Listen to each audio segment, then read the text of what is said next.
Foundation, fresh from 11 o'clock. Gender criticism is the name of the game. So we dare you to listen, look, listen, and learn.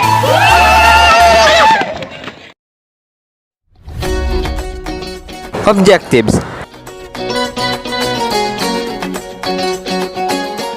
To know the significance of studying gender criticism. To understand how gender generally influences the work of literature. To identify the different approaches of gender criticism. To know some of the authors and literary works involved in gender criticism.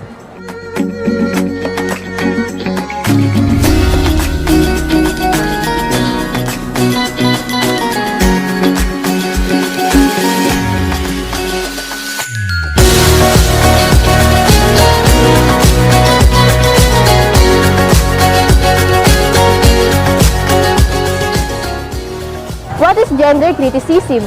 Gender criticism examines how sexual identity influences the creation, interpretation, and evaluation of literary works.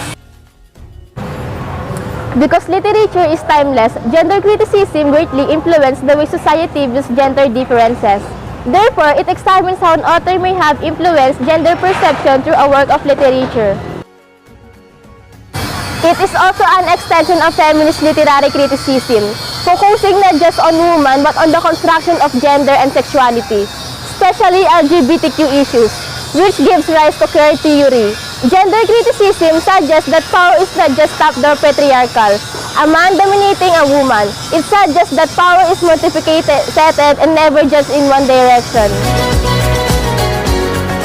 The purpose of gender criticism is to criticize gender as we commonly exhibit.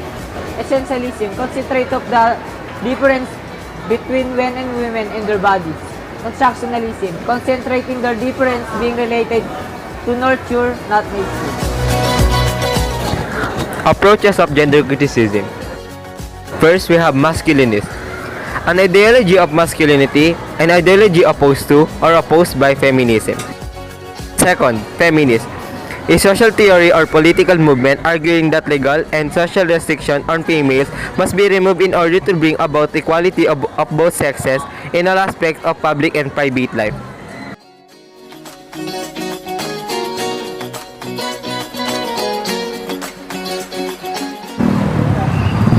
In gender criticism, there are disadvantages and advantages. So let's start with advantages. Women have been somewhat underrepresented in the traditional canon. A feminist approach to literature helps redress this problem. Now, the disadvantages. Feminist critics turn literary criticism into a political battlefield and overlook the merits of works they consider patriarchal. Second, when arguing for a distinct feminine writing style, feminist critics tend to regulate women's literature to ghetto status. This in turn prevents female literature from being naturally included in the literary canon. Third, it is often too theoretical. Historical background. In 1960s, the gender criticism approach began when feminist criticism arose. There are definite differences that have been noted between gender criticism and feminist criticism. The difference is sexual and sexuality. Gender criticism is based on common conception of gender.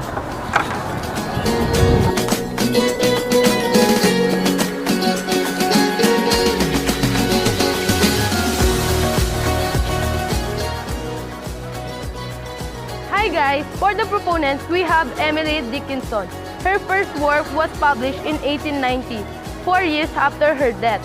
Her work was found after her death in 40 volumes. Of nearly 18 poems, there are many of Emily's poems that are important in gender criticism movement.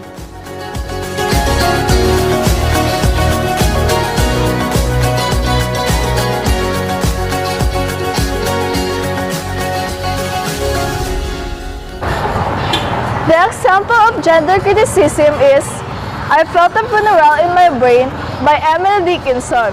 The poem is about the importance of choices.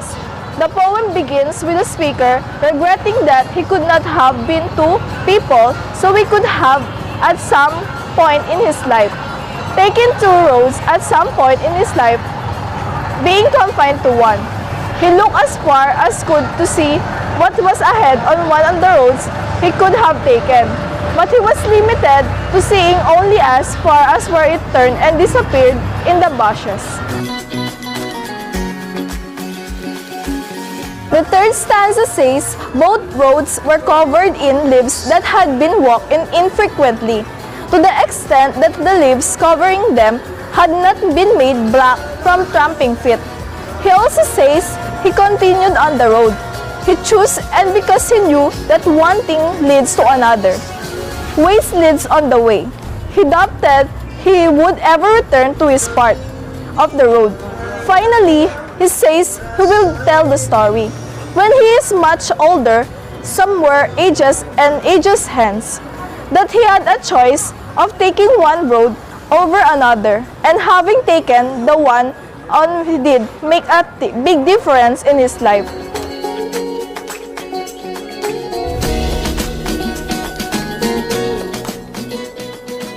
Oh hey! Have you learned anything from us? But before we end our discussion, let me tell you our conclusion. Therefore, we conclude that gender criticism is a very useful approach in writing a critic, because it emphasizes the gender and sexuality as a whole, unlike the feminist criticism. A key to gender criticism, consequently, is that gender is a socially constructed ideology that is reflected in our culture and political, social, and economic, educational, and religious institutions, and is coded in a very language we use.